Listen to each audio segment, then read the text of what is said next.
This one, it says separate the process of creating from improving. You cannot write and edit at the same time. The editor stops the creator. While you invent, do not select. While you sketch, do not inspect. And this one comes from like the idea of like when you speak, what you say. Do you say exactly like it is, or do you find a way to edit it for the person that's receiving it? So what comes to mind when you think about that? I love this question. And I actually had this conversation yesterday. So back in the day, it was the person who, and I'm talking teenage to let's say like 15 to 25 timeframe. And I was always told by my mom, it's not what you say, it's how you say it. And I would always come off in a very like, I guess, abrasive, aggressive way to people. And people would take me as like very strong because I just didn't give an F. I would just say whatever I meant, say whatever I felt, didn't care. And then it came from that to like realize that it rubbed a lot of people the wrong way. I wasn't having like good relationships. I was having a lot of conflict in my life. So then I switched from that to really tiptoeing around everything that I said, making sure I could like really, if I say it this way, maybe they won't think that I'm like bitchy or like abrasive or aggressive or whatever. And then I did that for a while. And then I was just like this super nice like person that just put up with a bunch of BS and then got walked all over. So I've had both ends of the spectrum. Where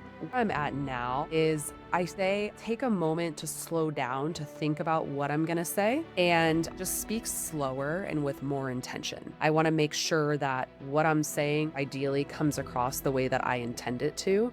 And I think my life is a constant process of improving my communication, how I say things, what words I use, what tone I use. And obviously with the job that I'm in is I've also had to be very intentional with that. But I would say now I don't filter what I say for someone else's comfort, but I also am not really hard. I'm in the middle of like, okay, let me think with intention before I speak and be very mindful of the other person, but still say what I need to say, but also have empathy and just be conscious of someone else as a human being in front of me and what that might feel like if I was on the other end receiving this type of communication, basically.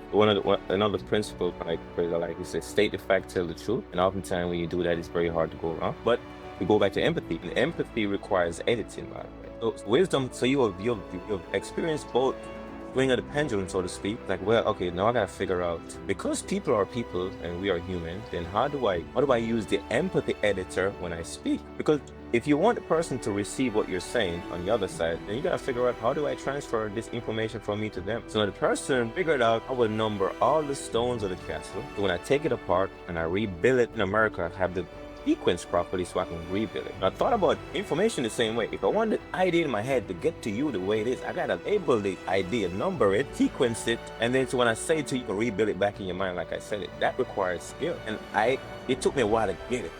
My goal is for you to receive what I'm saying, for you to build that castle in my head in your head. And how do I sequence it the right way? Oh, it's a skill for sure. That's like, I think the Tony Robbins quote is the quality of your life is the quality of your communication. And the person that's most flexible in their communication wins because they took NLP. And I think that's just normal, but how you communicate it's such skill to be able to communicate what you felt and saw and have the other person perceive it. So a concept in NLP is we take in like 5 million bits of information, but our brain is only able to pick up about like 113. Those numbers are a little bit off, but basically that's 13 versus a couple million.